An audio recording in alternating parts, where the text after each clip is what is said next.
Good science learners. In this video, we are going to discuss about storage structure in operating systems. So what is meant by storage structure? In a computer, if you want to store any information, whether it is a data or a program or any instruction, we need memory. So this memory can be classified into two types. One is main memory and the second one is secondary memory, or we call it as secondary storage. So how we distinguish memory into two types, in the sense based on the nature, volatility. So that is very important. So what is volatile or volatility nature? So the volatile means if any memory is there, that memory consists of the information stored by the user. If the power is off, that means there is no power, immediately the contents in that particular memory will be erased. So this is called volatile. That means based on the power only. That means if you switch on your computer, so the memory device having some power, at that time you can work with the data, you can store the data, you can update the data. But if you switch off your computer and the next time if you try to switch on your computer, you cannot find the content you saved previously. So this nature is called volatile nature. So based on this nature, you can distinguish memory into main memory and secondary memory. So all the main memory devices are volatile in nature. All the secondary memory devices are non-volatile in nature. Now what is non-volatile? Non-volatile means if you save some data into the storage device, secondary storage device, even though the power is off, in the next time you can find the data. The data is available. Okay, so that is called non-volatile. Suppose you open your computer and save a document and you shut down your computer. And the next time you open again, start your computer again, then you can find out your document saved previously from the secondary storage. That is called non-volatile. Okay, that is about main memory and secondary memory. So the main memory is volatile in nature, secondary memory is non-volatile. And the advantage of the main memory is, even though it is volatile, processor can access the main memory directly, CPU access directly, but the secondary memory cannot be accessed by CPU directly. And coming to the size, main memory is having very less size compared to the secondary memory, right?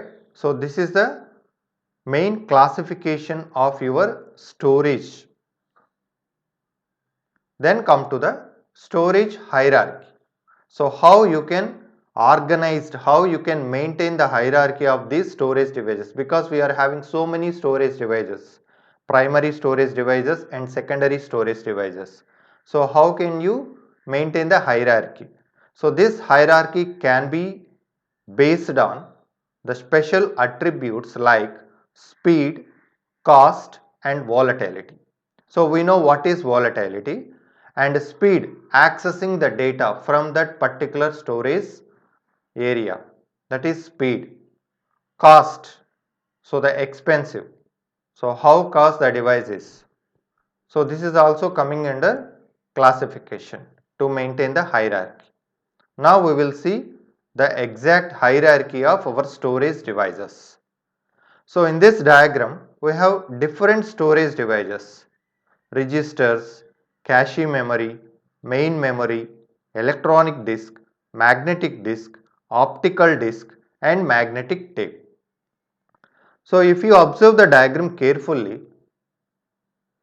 from the main memory to the above, that means registers, cache memory, main memory coming under volatility attribute. That means these three memories are volatile in nature. That means these three coming under primary memory category. and the remaining from the electronic disk, magnetic disk, optical disk and magnetic tape.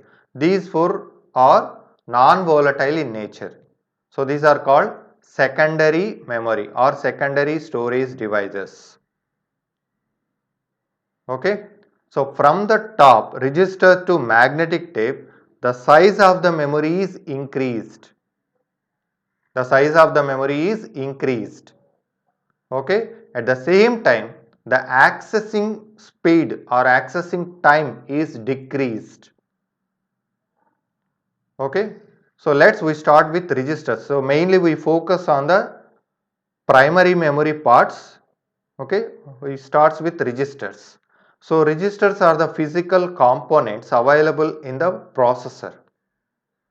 In registers, the data can be stored in zeros and ones.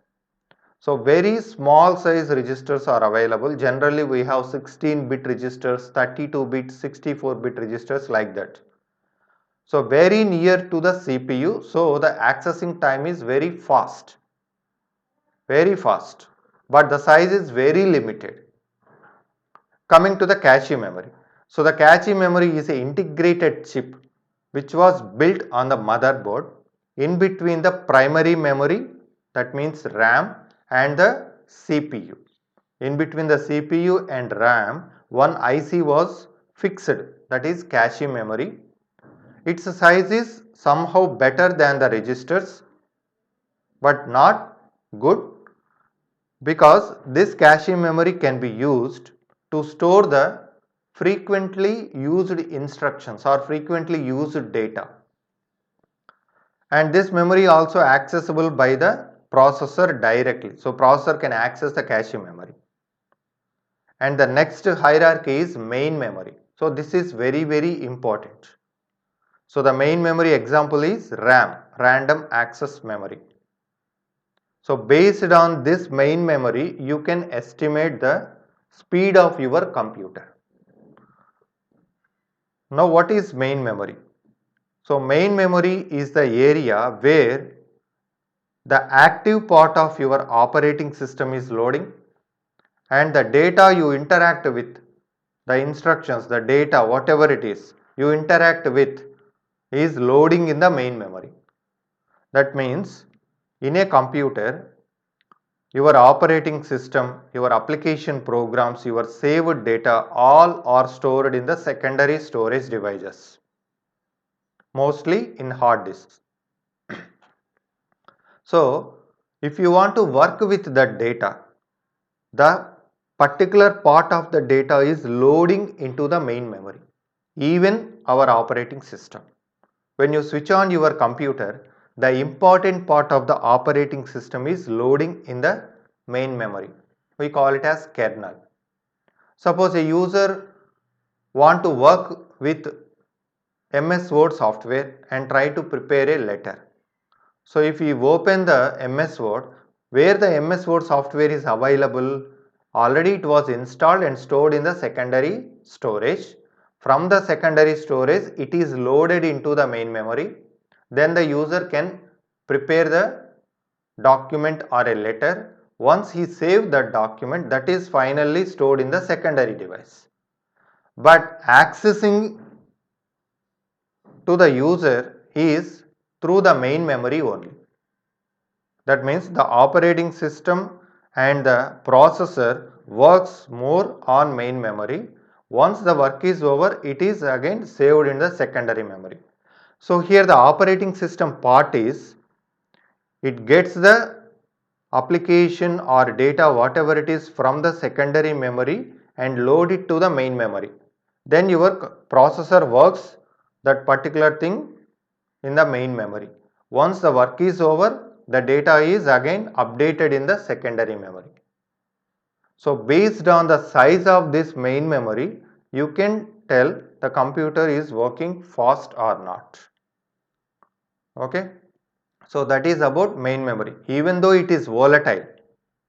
So the main memory data is available based on the power. If the power is no more, the data will be erased. The next time you cannot identify the data. Right? So that is about main memory. And next, electronic disc and magnetic disc, optical disc, magnetic tape are all coming under non-volatile nature, permanent storage areas. And electronic disc, somehow it is implemented with volatile nature and non-volatile nature also, that depends. But magnetic disc and optical disc, magnetic tape are 100% non-volatile nature. You can store more data when compared to these volatile devices. You can store some gigabytes or terabytes of data, but accessing data is a little bit slow when compared to the primary memory devices like main memory, cache and registers. And one more important thing is, in main memory, in that category, there is one ROM is there, PROM, programmable read-only memory, that is also coming under main memory, but that is working as non-volatile memory. Even though it is a main memory device, it is working as non-volatile in nature. So there is a battery which is used to store the data permanently in that memory. Okay, so that is the optional thing, but basic classification in the sense all the main memory areas, registers, cache and RAM, all volatile in nature, and these are having very less space when compared to secondary memories, but these can be accessed by CPU directly. So the accessing time is very less, very fast accessing is there. But you can store more data in case of secondary storage only, like electronic disc, magnetic disc, optical disc and magnetic tape. But because the size is increased, the accessing time also increased, so a little bit slow functionality. So this is about storage structure and storage device hierarchy. So I hope you understand this session well. Thank you.